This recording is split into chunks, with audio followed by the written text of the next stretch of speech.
No DQ Galaxy. We are live with a recap of Monday Night Raw for November 25th, 2024. Shout out to everybody watching this, whether it's live or on demand. I very much appreciate your viewership and support. Survivor Series is this coming Saturday. We had some build-up for Survivor Series. 2 more matches confirmed. Of course, after we do our predictions video. Go figure. I would have done the predictions video on Thursday, but Thursday just happens to be Thanksgiving. Oh well. I'll give my brief thoughts on those 2 additional matches that were added. Let's go ahead and talk about what happened on Monday Night Raw. Shout out to people in the chat room talking about the 2 hours of Monday Night Raw, which will only be for about another month or so until Raw moves to Netflix. Then, who knows how long Monday Night Raw will be. We kicked off the show with the World Heavyweight Champion, Gunther, come into the ring. Jackie Redmond asked him about his loss of confidence as of late. But before Gunther could speak, Damian Priest showed up. Damian Priest said Gunther used to have a killer vibe. Maybe the pressure of being champion got to him. Gunther responded by hitting Priest with a mic, brawled with him on the outside of the ring. You had Gunther clearing the announce table, but that moment gave Priest the opportunity to get the upper hand, and Priest gave Gunther the razor's edge right through the announce table. Damian Priest gets the final upper hand on Gunther heading into Survivor Series. Now, if you saw the predictions video, you know that it was unanimous. We're all going with Gunther to retain the championship. The betting odds are very much in Gunther's favor. WWE has attempted to make Gunther feel like an underdog, but something tells me he'll get his confidence back on Saturday. Just a hunch. But it was a decent segment. Didn't really change anything, but they tried. I'll give them credit. Now, backstage, we had Naomi and Bianca Belair talking about who was going to be the new 5th member of their team for WarGames. Io Sky suggested Kairi Sane, but Bianca turned that down. She doesn't want another Damage Control member on the team. She already doesn't really like Io Sky. They have their history. Now, Naomi pitched Bayley for the team. And once again, Bianca did not like that. She has a history with Bayley. Rhea Ripley then came in and said, doesn't matter who they choose as long as that person carries their weight and stays out of Rhea Ripley's way when it comes to Liv Morgan. Rhea Ripley's fine with whoever ends up on their team. More on that in just a little bit. We had our first match of the evening. We had the Creed brothers versus Rey Mysterio and Dragon Lee in a Texas tornado match, which means all 4 men in the ring at the same time, no tags, and it was pretty good. It was a pretty good tag team match here. LWO worked together with some lucha moves, some good lucha things, but then Julius took control. He superplexed Lee. Then Julius was able to counter the 619 from Rey Mysterio.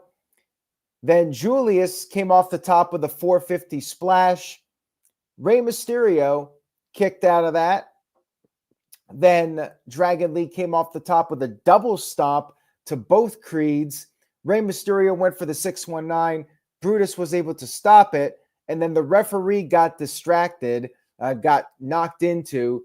And at this point, Chad Gable showed up. He took Rey's mask and twisted it so Rey couldn't see.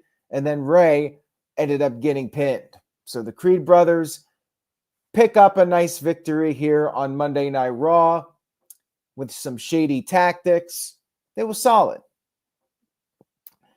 Next up, we had Bron Breakker, the Intercontinental Champion, versus Ludwig Kaiser. Now, last week, we had Kaiser interfering in Bron Breakker's match with Sheamus. So this led to this match. That led to this match. Now, the crowd was actually into Bron Breakker. Bron Breakker was dominating in the beginning. Then Ludwig Kaiser got the upper hand for a while in the crowd. What happened was Bron Breakker charged at Kaiser but missed and literally just had a car crash collision with the announce table. Like, it was brutal. Bron Breakker just went full speed right into that table, right into the corner of the table. A little scary. So Kaiser got the upper hand after that for a while. And then Kaiser went for his move where Bron Breakker was placed on the steel steps and Kaiser was going to do his running charge across the ring. But guess what? Guess who showed up? Sheamus. Sheamus showed up, and we had another good match ending in a DQ. All three men started brawling, and it continued after the commercial break. And then general manager Adam Pearce had to show up and announce that at Survivor Series, it will be a triple threat match for the Intercontinental title. It's a nice addition to the card. At least now we should be getting a match that won't have a DQ and will actually have a decisive winner. I see some people making the argument for Sheamus.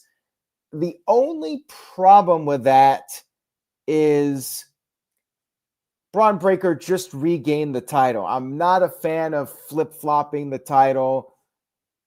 I'd rather see Bron Breakker pin Kaiser, and that's why Kaiser's in this match, and then maybe Sheamus gets a title match at Royal Rumble or something like that, and maybe he could win it then. I know people want to see Sheamus win that IC title. I'm going to say Bron Breakker retains. I do not see Sheamus winning the title in this triple threat. I think Bron Breakker will defeat Ludwig Kaiser to retain the championship. But as Sheamus would say, it should be a banger. I think it's a good addition to the card. That's my take on that. Then we had a video recap of the Bloodline storyline from SmackDown with CM Punk becoming the fifth man for their team. And we had Sami Zayn and the Usos backstage. Sami Zayn said they were shocked about CM Punk. And they said that Roman Reigns will talk with CM Punk on Friday. Can they trust Punk? He doesn't know. But Jimmy Uso believes if the wise man makes it clear Punk can be trusted, then they're good to go. And then Jey Uso hyped up his match with Jacob Fatu for Friday's SmackDown to see who gets the advantage in the men's WarGames match. Now, check out No DQ if you want the spoilers as to who won that match. We did talk about it on the predictions video, and we discussed the spoiler. I'm sticking with what I went with. We had a tag team title match, I should say. Finn Balor and JD McDonough against the War Raiders. Good tag team match here. War Raiders using their power moves. Eric slamming Ivar onto Finn Balor. He definitely did not slime him. This is not Nickelodeon guts. So Ivar then came off the apron with a cannonball onto both Balor and JD McDonough. But then JD was able to gain the upper hand after the break. They were targeting the neck of Eric, brought up how Eric had the surgery. Ivar then got the hot tag, nearly won the match, but Balor was able to make the save. And then guess what happened? We had some outside interference from Dominic and Carlito. They got involved, and at one point Dominic put JD's foot on the rope, and then that allowed Finn Balor to take a cheap shot when he wasn't the legal man, and JD McDonough ended up picking up the win, pinning Ivar. War Raiders take the L here. People were disappointed in that. I have a theory, but I'll talk about that in a little bit. It is what it is for now. Finn Balor and JD McDonough, like in their second or third title defense. I mean, it's kind of ridiculous, but they are still your WWE Tag Team Champions. Now, we had a New Day video package to hype up their 10-year anniversary special, which is next week. And by the way, earlier in the show, the Judgment Day were backstage and R-Truth showed up and Balor told him to leave. And R-Truth said, they're not family anymore. Thanksgiving's off. And then Finn Balor was talking about how they were going to have a great week. And as it turns out, JD and Balor were able to retain their tag team titles. So there you go. But yeah, we had the New Day video package hyping up their anniversary, 10-year anniversary next week. Then backstage, Xavier and Kofi had a heart-to-heart talk. They're back on the same page. They're going to squash their issues, go out there, and next week is going to be their greatest night. We had New Day versus Alpha Academy, Otis and Tozawa, which on paper you would think, oh, this is going to be an easy win for the New Day. Well, it wasn't. So New Day were instantly having issues at the beginning. Xavier tagged himself in. Otis took advantage of the arguing between Kofi and Xavier. Otis did the worm, took out both men. Then Tozawa tagged in and went up top with the senton and beat Xavier Woods in a very short match. Obviously, this is to further the dissension between Kofi and Xavier. We had more arguing between the New Day, and they actually argued all the way to the backstage area. And we had quite the exchange between the two of them. They were venting their frustrations in the backstage area. So you had Kofi talking about how Xavier fumbled opportunities, fumbled the King of the Ring crown, said Xavier was too reckless. And then Xavier said the problem with Kofi was that he was too terrified to take risks until Xavier came along. And Xavier took credit for Kofi Kingston becoming WWE champion. Then Kofi said that Xavier still hasn't won a singles title by himself because he has not been good enough. And that's not Kofi's fault. Crowd was oohing and on. Then Xavier fired back and said that Kofi pissed away Kofi Mania in 6 seconds by losing to Brock Lesnar. And then they had this intense stare down. And Kofi then said he'll see Xavier next week for the 10-year anniversary. This was awesome. This was a great segment. I don't know if they're breaking up or if Big E's going to get them back together. But whatever they do for next week, this was a fantastic setup for whatever they're planning for next week. Really well done segment with both guys trading the shots back and forth, venting at each other. It's all coming up to this big moment next week. What is going to happen? They got me very intrigued. Now, I mentioned earlier, JD and Balor still the tag champs. So as much as I would like to see the split, my prediction for next week is Big E will be the one that gets them back together. And it's going to be, think of if you go back to like 1997 when Owen Hart and the British Bulldog were brawling and they were completely done with each other. Bret Hart came out there, gave this fantastic promo and brought the group together, got them all back together. I think that's going to happen with Big E. I think Kofi and Xavier are going to come to blows. We think it's over, but then Big E will come out there and he will cut this passionate speech, and they're all going to hug, and the New Day will be fully back together. I don't know if Big E's going to wrestle or not, but I think he'll be there. He'll get them back together.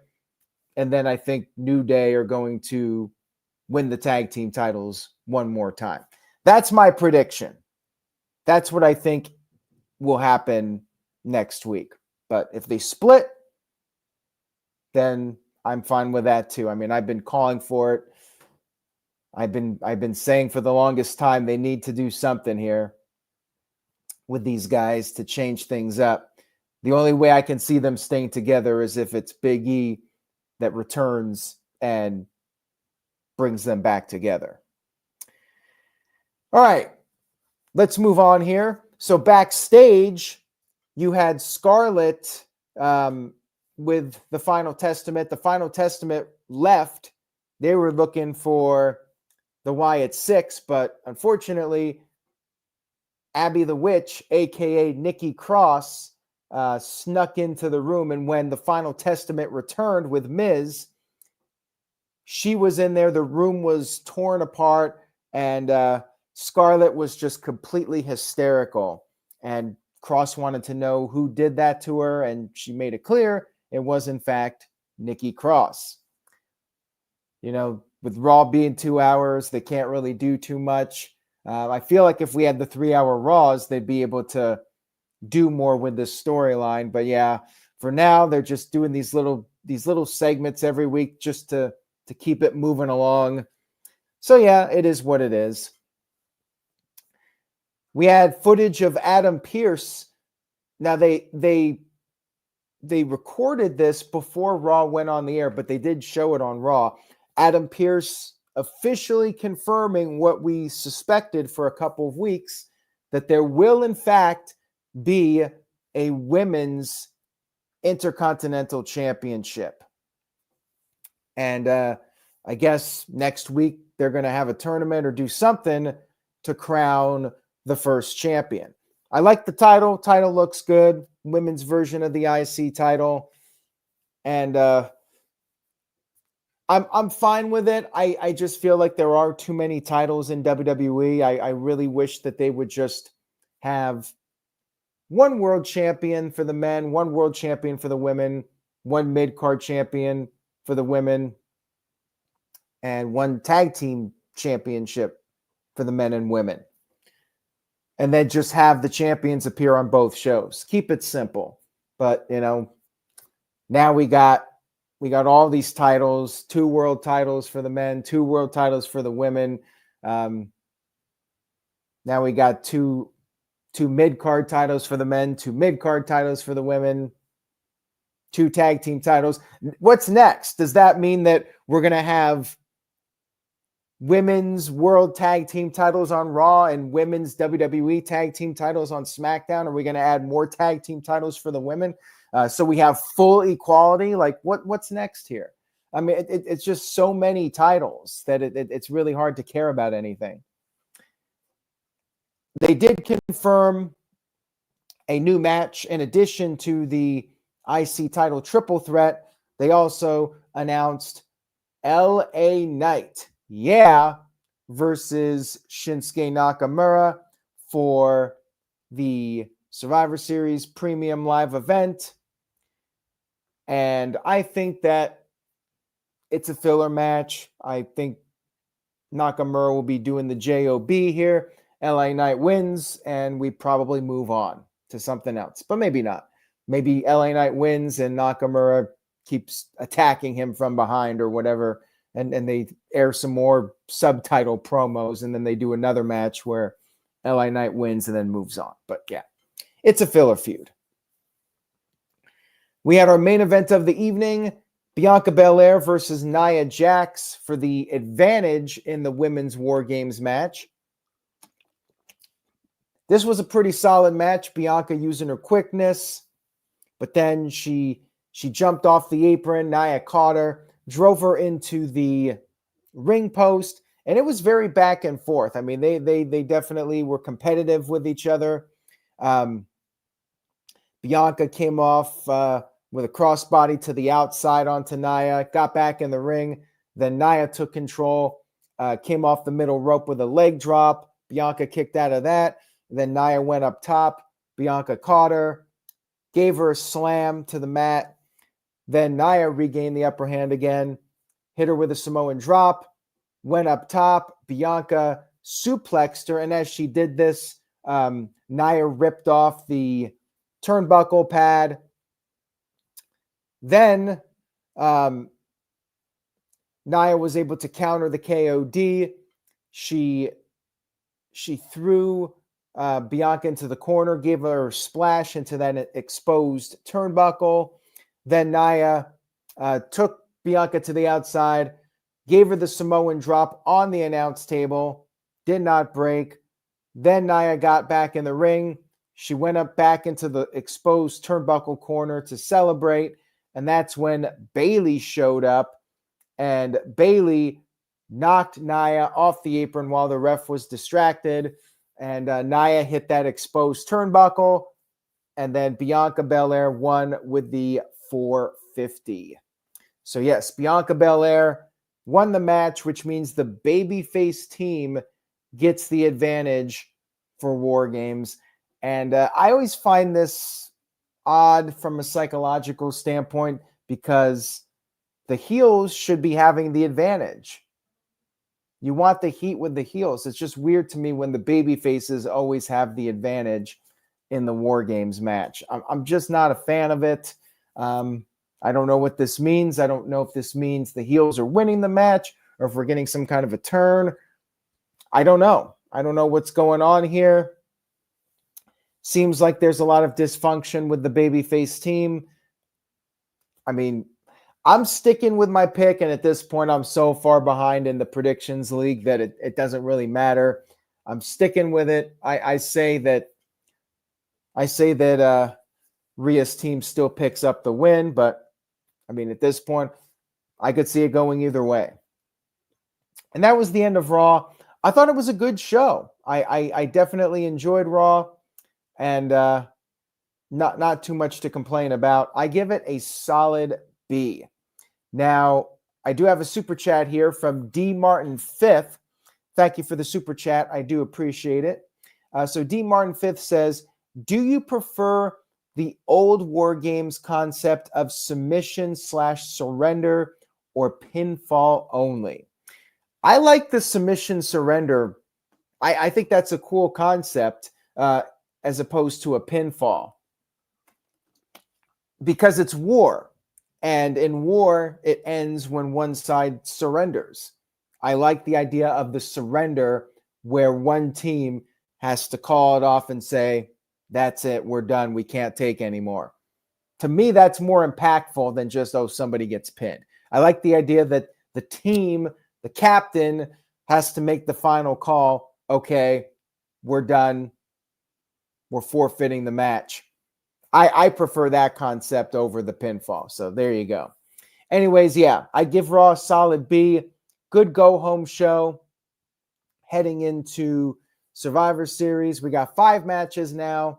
Solid card. Really looking forward to the main event. I agree with Matthew, though. I'm disappointed that there's no traditional elimination match. Like, to me, that would be the icing on the cake, the cherry on top. I don't like cherries, but you know what I mean. People always say that, the cherry on top. I would have liked it, but it's all right. The main event is going to be awesome, and the women's match should be entertaining as well. And I'm definitely torn on the women's one. Of the 3 matches, I'm the most torn on that one. Definitely not Damian Priest versus Gunther. And then with the 2 mid-card title matches, I expect the champs to retain. That's all I got for Raw. We'll be talking more about what's going on in WWE on the No DQ review Tuesday night, 7 p.m. Eastern, 4 p.m. Pacific. Make sure you guys check that out on the No DQ YouTube channel and enjoy the rest of your week. Have a happy and safe Thanksgiving week, whatever you got planned. Have a great one, everyone. Take care. Say yes to NoDQ.com, and I will see you all next time.